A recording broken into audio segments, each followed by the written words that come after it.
إن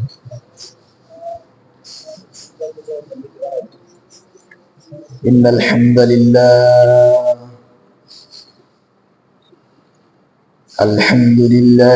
الأكرم الذي خلق الإنسان وكرم وعلمه من البيان ما لم يعلم فسبحان الذي لا يحصى امتنانه باللسان ولا بالقلم ونشهد أن لا إله إلا الله وحده لا شريك له ولا ولد له ولا زوجة له ولا مثل له ولا مثال له ولا شبيه له ولا تشبيه له ولا مكاظم له ولا مقارن له ولا مساوي له ولا مضارب له ونشهد أن لا إله إلا الله وحده لا شريك له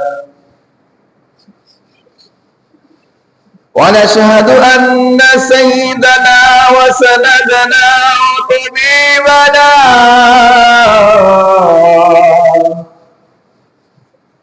وطبيب قلوبنا وأرواحنا ومولانا محمدا عبد الله ورسوله صلى الله عليه وعلى آله وأصحابه وبارك وسلم أرسله الله بالحق بشيرا ونذيرا وداعيا إلى الله بإذنه وسراجا وقمرا منيرا وبشر المؤمنين بأن لهم فضلا كبيرا ولا تطع الكافرين والمنافقين والفاسقين ودع عذاهم وتوكل على الله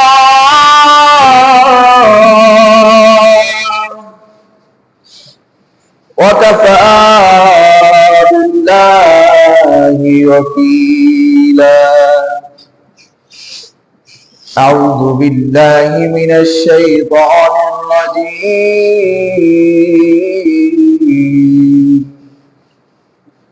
بسم الله الرحمن الرحيم.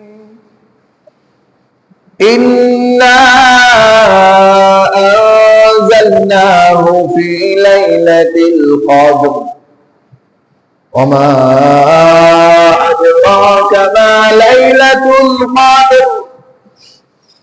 ليلة القدر خير من 1000 شهر. تنزل الملائكة والروح فيها بإذن ربهم من كل أمر سلام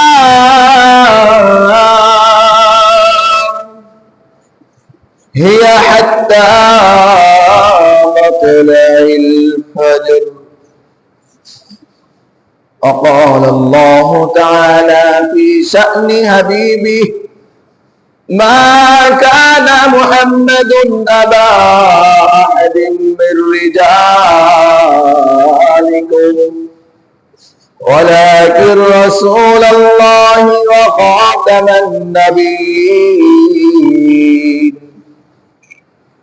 وكان الله بكل شيء عليما إن الله وملائكته يصلون على النبي يا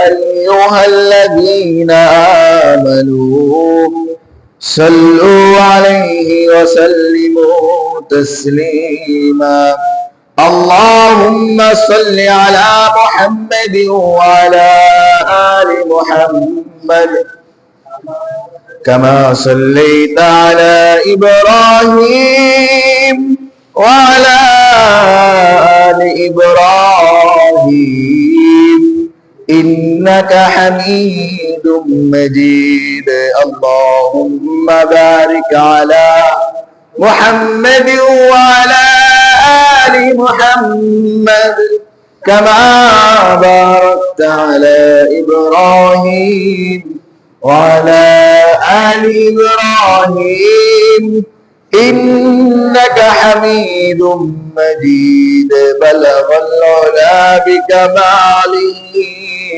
كشف الدجى بجماله حسنت جميع خصاله صلوا عليه وآله بلغ العلا بكماله حسنت جميع خصاله صلوا عليه وآله سبحانك لا علم لنا إلا ما علمتنا إنك أنت العليم الحكيم اللهم إني أعوذ بك من شر لساني ومن شر السمع والفهم শুকরিয়া মহান রব্বুল ইজ্জতের দরবারে যে রব্বুল আলামিন আমাদেরকে রমজান মাসের তৃতীয় জুমা আল্লাহ তাআলা এই জুমাবারে মসজিদে এসে বসান জুমার নামাজের উদ্দেশ্য করে তৌফিক দান করেছেন এজন্য অন্তরে অন্তরে স্থল থেকে মহব্বত নিয়ে ভালোবাসার সহিত মালিকের প্রশংসা জ্ঞাপনে সবাই বলি আলহামদুলিল্লাহ আল্লাহ তাআলার অশেষ রহমত আল্লাহ তাআলা আমাদেরকে রমজান দান করছে মানে এটা আল্লাহ তাআলা আমাকে আপনাকে মাফ করতে চান সুবহানাল্লাহ আল্লাহ কি করতে চায় মাফ করে দিতে চায় আল্লাহ তাআলা বান্দাকে ক্ষমা করে দিতে চায় আল্লাহ তাআলা বান্দাকে কষ্ট দিতে চায় না কইতে পারেন হুজুর তাহলে তো দুনিয়ায় অনেক কষ্ট থাকি দেয় এটা কি আল্লাহ দেয় না আল্লাহর নিজের তরফ থেকে কোনো বান্দার প্রতি যারা পরিমাণও জুলুম করেন না ইন্নাল্লাহা লাইসা বিযাল্লামিন লিল আবিদ আল্লাহ তাআলা বলতেছে বান্দার প্রতি মালিক যারা থেকে যারা পরিমাণও জুলুম করে না তাহলে আমরা কেন কষ্ট থাকি আমাদের বিপদ আপদ বড় মুসিবত কেন আল্লাহ তাআলা বলতেছেন যাহারাল ফাসাদু ফিল বাররি ওয়াল বাহর বিমা কাসাবাত আইদিন নাস জলে স্থলে যত বিপদ আপদ বালা মুসিবত সব মানুষের দুই হাতের কামাই সব মানুষের দুই হাতের কামাই আজকে মুসলমান মার খাইতেছে এটাও মুসলমানের কামাই আজকে মুসলমান বিপদগ্রস্ত এটাও মুসলমানের অর্জন আজকে তোমার আমার বিপদ আপদ বালা মুসিবত যা কিছু আছে আমরা মানুষ নামক এই প্রাণীর দুই হাতের কামাই এই কারণেই জলে স্থলে এই সমস্ত ফিতনা ফিসাদ বিপদ আপদ বালা মুসিবত দিয়ে ভরে গেছে, ঠিক কিনা? বান্দার প্রতি মালিক যারা পরিমাণও জুলুম করেন না।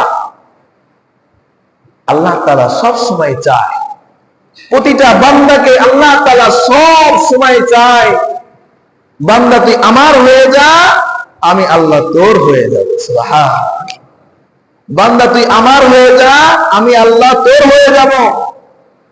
কিন্তু আমাদের বিষয়টা উল্টা, আমরা চাই মালিক আমরা তোমার হইতাম না, আমরা তোমার হইতাম না, তুমি আমাদের হয়ে যাও, ঠিক কিনা?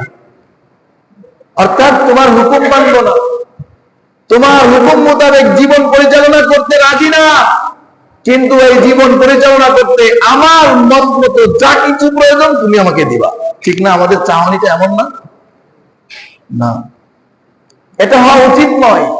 মান কানা লিল্লাহ কানা আল্লাহু লাহু, তুমি আল্লাহর হয়ে যাও, আল্লাহ তোমার হয়ে যাবে। ইসলাম না, যত কঠিন থেকে কঠিন বিধান তোমার জন্য আরোপ করা হোক না কেন, মালিক যদি তোমার হয়ে যায়, সব কিছু তোমার জন্য সহজ হয়ে যাবে। সুবহানাল্লাহ।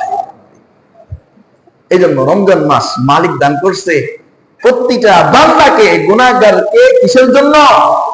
ক্ষমার জন্য। আর একটা মাত্র জুমা পাবো, এই রমজান মাস বিদায় নিয়েছে, কেমন আইলো আবার কেমন চলে গেল, সামনেরটা পাবো কিনা কোনো গ্যারান্টি নাই। এই জন্য এটাই আমানত, এটাই শেষ, এই কথা মনে করে মালিক থেকে ক্ষমা চেয়ে নিতেই হবে। বান্দা যখন মালিক থেকে দূরে যেতে চায়, মালিক তত বাহানা দিয়ে বান্দাকে কাছে ডাকে। বান্দা যত গুনাহে লিপ্ত হয়, আল্লাহ তত ক্ষমার রাস্তা প্রশস্ত করে দেয়। বান্দা যত আল্লাহকে ভুলে যায়, আল্লাহ তত বান্দাকে ডাকতে থাকে। বান্দা তোকে রমজান দান করলাম গুনাহ মাফের জন্য, কিন্তু না, তুই তো গুনাহ মাফ করাইতে পারলি না, ঠিক মতো রোজা আদায় করলি না,